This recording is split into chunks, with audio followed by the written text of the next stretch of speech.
अस्सलाम वालेकुम। आज मैं आपके साथ शेयर करने जा रही हूँ लखनवी स्टाइल मटन कोरमा की रेसिपी। ये बहुत ही इजी और ऑथेंटिक सी रेसिपी है। अगर आप इसे एक बार स्टेप बाय स्टेप इस मेथड को फॉलो करके बना लेंगे तो आपका जो मटन कोरमा है बहुत ज़्यादा टेस्टी बनकर तैयार होगा। तो अगर आपको लखनवी मटन कोरमे का टेस्ट चाहिए तो आप इस रेसिपी को एक बार ज़रूर से फॉलो करें। आपका जो मटन कोरमा है वो बहुत ही ज़्यादा टेस्टी बनेगा और बिल्कुल लखनवी टेस्ट उसमें आएगा। तो आप इसे घर पर बहुत आराम से बना सकते हैं। बहुत ही सिंपल, टेस्टी और क्विक रेसिपी है। तो चलिए इसको बनाना शुरू करते हैं। तो लखनवी स्टाइल मटन कोरमा बनाने के लिए यहाँ पर मैंने कुछ पाउडर्ड मसाले लिए हैं, जिसमें सबसे पहले मैंने यहाँ पर 2 टीस्पून के करीब लिया है नमक। तो नमक को आप अपने टेस्ट के अकॉर्डिंग कम ज़्यादा कर सकती हैं।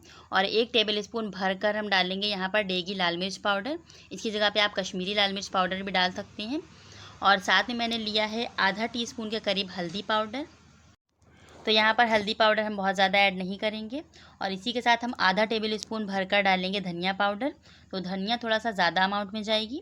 और 1/4 चम्मच हम यहाँ पर लेंगे ज़ीरा पाउडर। तो यहाँ पर ज़ीरा थोड़ा कम जाएगा, धनिया थोड़ा ज़्यादा अमाउंट में जाएगी। और इसी के साथ यहाँ पर हम लहसुन, अदरक और हरी मिर्चें ले लेंगे। तो 6 से 7 यहाँ पर मैंने हरी मिर्चें ली हैं। और 3-3 इंच के 2 टुकड़े मैंने यहाँ पर अदरक के लिए हैं। और इसी के साथ 20 से 22 कलियाँ मैंने यहाँ पर लहसुन की ली हैं। तो इन सारी चीज़ों को हम ग्राइंड करके इस्तेमाल करेंगे, क्योंकि लखनवी स्टाइल कोरमा बना रहे हैं तो यहाँ पर कोई भी चीज़ कुटी हुई इस्तेमाल नहीं होगी। सारी चीज़ें यहाँ पर पिसे हुए फॉर्म में यूज़ होंगी। और साथ में यहाँ पर खुशबू का मसाला है। तो यहाँ पर मैंने 5 से 6 काली इलायची ली है, ये ज़्यादा अमाउंट में जाएंगी। और इसी के साथ 1 टेबल स्पून भरकर मैंने यहाँ पर धनिया ली है। और साथ में हम लेंगे यहाँ पर आधा टेबल स्पून के करीब काली मिर्चें। और इसी के साथ मैंने यहाँ पर 1 टीस्पून लिया है ज़ीरा। और साथ में 5 से 6 हरी इलायची लेंगे और 5 से 6 लौंग लेंगे। और इसी के साथ 1 इंच का टुकड़ा हम दालचीनी की लकड़ी लेंगे, इसे मैंने यहाँ पर तोड़ लिया है। और साथ में हम लेंगे 1 जावित्री। तो इन सारी चीज़ों को हम मिक्सर जार में डालकर अच्छे से ग्राइंड कर लेंगे। और उसके बाद हम इसे लास्ट में इस्तेमाल करेंगे। और साथ में यहाँ पर 2 बे लीव्स यानी कि 2 तेज़ पत्ते मैंने लिए हैं। तो इन सबको हम ड्राई रोस्ट करने के बाद ही ब्लेंड करेंगे। और इसी के साथ यहाँ पर हमने लिया है खरबूजे के बीज, मगज़ के बीज हैं, ये 1 टेबल स्पून है। और साथ में 6 से 7 यहाँ पर बादाम थे, जिन्हें मैंने भिगोकर इनका छिलका उतार लिया था। तो आप इसकी जगह पे चाहें तो काजू भी इस्तेमाल कर सकते हैं। और अगर आपके पास खरबूजे के बीज नहीं है तो आप इसे स्किप भी कर सकते हैं, ये ऑप्शनल है। आप चाहें तो सिर्फ काजू का पेस्ट ही इस्तेमाल कर सकते हैं। तो यहाँ पर काजू की क्वांटिटी को 1 से 2 बढ़ा दीजिएगा आप, काजू इतने सफिशिएंट हो जाएंगे। और मटन को बघारने के लिए यहाँ पर मैंने 2 बे लीव्स यानी कि 2 तेज़पत्ते लिए हैं और 1 इंच की सिनामन स्टिक यानी कि दालचीनी की लकड़ी ली है। और इसी के साथ यहाँ पर 2 मैंने काली इलायची ली है, इनसे हम बघारेंगे। उसके बाद हम यहाँ पर लेंगे 4 मीडियम साइज़ की प्याज। तो स्लाइस्ड अनियन है, जिसको मैंने बारीक बारीक काट लिया है। आप चाहे तो यहाँ पर फ्राइड अनियन का पेस्ट भी इस्तेमाल कर सकते हैं। सिंपली प्याज को तल लें और उसका पेस्ट बना लें मिक्सर जार में डालकर, इस तरह से भी इस्तेमाल कर सकते हैं। या फिर आधा कच्चा प्याज और आधा तला हुआ प्याज भी इस्तेमाल कर सकते हैं। लेकिन यहाँ पर जब कच्चा प्याज डालेंगे और इसे गोश्त के साथ हम भूनेंगे तो इससे जो होता है, इसका जो फ्लेवर है बहुत ही ज़्यादा बढ़ जाता है।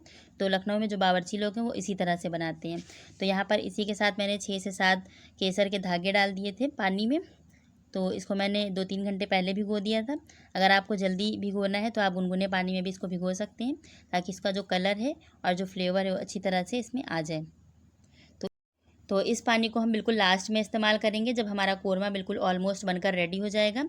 तो लखनऊ का खाना है तो केसर तो जाना है, तो ये बहुत ही ज़्यादा स्पेशल इस रेसिपी को बना देगा। तो यहाँ पर इसी के साथ मैंने दही ले लिया है।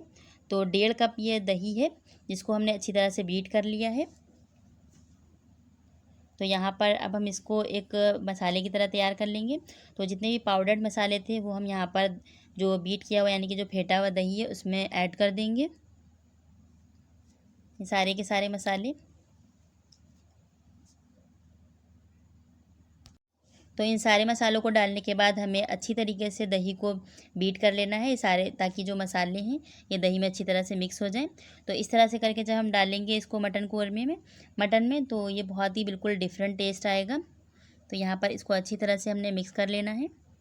अब इसे एक साइड पर रख देंगे और जो गरम मसाला हमने लिया था उसे यहाँ पर हम ड्राई रोस्ट कर लेंगे। तो गैस की फ्लेम को हम बिल्कुल स्लो पर रखेंगे और इसे अच्छी तरह से हम ड्राई रोस्ट करेंगे। तो गैस की फ्लेम को स्लो रखना है और 2 से 3 मिनट के लिए हमें इसको भून लेना है। 2 से 3 मिनट बाद इसमें बहुत ही अच्छी सी स्मेल आना शुरू हो जाएगी। बस उसके बाद हम गैस की फ्लेम को ऑफ़ कर देंगे और इसको मिक्सर में डालकर इस तरह से पाउडर बना लेंगे। तो यहाँ पर जो खुशबू का मसाला है वो बनकर तैयार हो गया है। तो इसमें से हम बस सिर्फ 2 टेबल स्पून यूज़ करेंगे और यहाँ पर जो दही का जो पेस्ट था उसमें यहाँ पर हम डाल देंगे जो लहसुन, अदरक और हरी मिर्चों का हमने पेस्ट बनाकर तैयार किया है। तो लहसुन, अदरक, हरी मिर्चों को मैंने मिक्सर में पीस लिया था। अब इसको भी हम दही में ऐड कर देंगे और ये सारी चीज़ों को अच्छी तरह से मिला लेंगे। तो दही का जो मिक्सचर है हमारा बनकर तैयार हो चुका है। तो अब हम इसको एक साइड पर रख देंगे इस मिक्सचर को और अब हम अपने नेक्स्ट स्टेप की तरफ चलते हैं। तो यहाँ पर हमने लिया है 1 किलो मटन। तो इसे मैंने अच्छी तरीके से वॉश कर लिया था। तो इस रेसिपी को बनाना इतना मुश्किल नहीं है। अगर आपने थोड़ी सी प्रिपरेशन करके रखी है तो बहुत आसानी के साथ आप इसे घर पर बना सकते हैं। तो यहाँ पर एक प्रेशर कुकर लेंगे हम और इसमें 2 से 3 टेबल स्पून भरकर हम देसी घी डालेंगे। देसी घी डालने से जो मटन कौरमे का टेस्ट है बहुत ही ऑथेंटिक सा आएगा और बिल्कुल लखनवी स्टाइल मटन कौरमे का टेस्ट आएगा। तो यहाँ पर घी डालने के बाद हम यहाँ पर डालेंगे 2 से 3 टेबल स्पून ऑयल। आप कोई सा भी ऑयल यूज़ कर सकते हैं। यहाँ पर मैंने मस्टर्ड ऑयल यूज़ किया है। तो 150 ml मैंने यहाँ पर तेल यूज़ किया है और 2 टेबल स्पून भरकर देसी घी डाला है। तो यहाँ पर जब तेल अच्छे से गर्म हो जाएगा तब हम यहाँ पर इसमें जो पूरे साबुत मसाले थे उन्हें हम यहाँ पर ऐड कर देंगे। तो तेज़पत्ता, काली जो इलायची थी और जो सिनामन स्टिक यानी कि लकड़ी थी उसे मैंने डाल दिया है। जब ये मसाले अच्छे से क्रैकल हो जाएंगे तब हम यहाँ पर डालेंगे प्याज। तो प्याज को डालकर हमें अच्छी तरीके से फ्राई करना है। तो यहाँ पर हमें प्याज को बहुत ज़्यादा गोल्डन ब्राउन नहीं करना है, बस इसे लाइट फ्राई करेंगे, बस लाइट गोल्डन कलर की आ जाएगी तब तक के लिए हमें इसको फ्राई करना है। तो यहाँ पर जो हमारी प्याज है वो लाइट गोल्डन कलर की हो चुकी है। तो बस जिस तरह की आप वीडियो में देख रहे हैं बस इतनी ही प्याज हमें फ्राई की हुई चाहिए। तो अब इस स्टेज पर हम मटन ऐड कर देंगे। तो यहाँ पर इतना प्याज फ्राई किया हुआ काफ़ी है। बाकी की जो भुनाई है प्याज की वो गोश्त के साथ होगी। तो यहाँ पर अब हम मटन ऐड कर देंगे और इन दोनों चीज़ों को साथ में भूनते जाएंगे जब तक कि जो प्याज है वो अच्छी तरीके से गल ना जाए और गोश्त के साथ अच्छी तरीके से भुन ना जाए। तो यहाँ पर जब प्याज अच्छे से भुन जाएगी तो जो गोश्त का कलर है वो भी चेंज हो जाएगा और जो प्याज है वो यहाँ पर बिल्कुल गल जाएगी, बिल्कुल पेस्ट के फॉर्म में आ जाएगी। जिस तरह से आप प्याज तलकर मिक्सर में पीस के डालते हैं उस तरह से ये बिल्कुल पेस्ट बन जाएगी। तो यहाँ पर जो हम लगातार चम्मच से चलाते हुए भुनाई करेंगे ये बिल्कुल मिक्सर का काम करेगी, बिल्कुल मिक्सर की तरह इसमें जो प्याज का है वो पेस्ट बन जाएगा। तो अब आप देख सकते हैं प्याज बिल्कुल भी नज़र नहीं आ रही है, ये बिल्कुल इसमें पेस्ट के फॉर्म में बन चुकी है और जो गोश्त का कलर है वो बिल्कुल चेंज हो चुका है। तो यहाँ पर अच्छी तरीके से जब हम ये भुन जाएगा उसके बाद हम दही का पेस्ट ऐड करेंगे। तो यहाँ पर आप देख सकते हैं कितनी अच्छी तरीके से ये भुन चुका है। अब बिल्कुल भी प्याज इसमें नहीं नज़र आ रही है। तो अब यहाँ पर जो दही का पेस्ट हमने बना कर रखा था उसे हम यहाँ पर ऐड कर देंगे। तो यहाँ पर इसमें लहसुन, अदरक और हरी मिर्चों का पेस्ट भी है और पाउडर्ड मसाले भी सारे हैं। तो अब ये जो पेस्ट हमने डाल दिया है अब इसको डालकर हमें इसको अच्छी तरीके से भून लेना है। तो गैस की फ्लेम को रखेंगे हम हाई पर, खूब तेज़ आंच पर हम इसे अच्छी तरीके से 8 से 10 मिनट के लिए भूनेंगे जब तक कि जो ऑयल है ये सेपरेट ना हो जाए और जो इसमें धनिया पड़ी हुई है उसकी जो खुशबू है वो खूब अच्छी बिल्कुल पक्की हुई ना आने लगे। जो इसका कच्चापन है, जितने ही मसाले हैं वो सब निकल जाए इसका और साथ में जो ऑयल है वो अलग हो जाए, मसाले से छोड़ दें। तो यहाँ पर हम इसको 8 से 10 मिनट के लिए तेज़ आंच पर भूनेंगे। तो यहाँ पर जो तेल और मसाला है वो बिल्कुल अलग हो जाएगा। तो आप देख सकते हैं कितनी अच्छी तरीके से ये भून कर पक रहा है। तो यहाँ पर ऑयल बिल्कुल सेपरेट होना शुरू हो गया है। अब 2 से 3 मिनट के लिए हम इसको और भून लेंगे।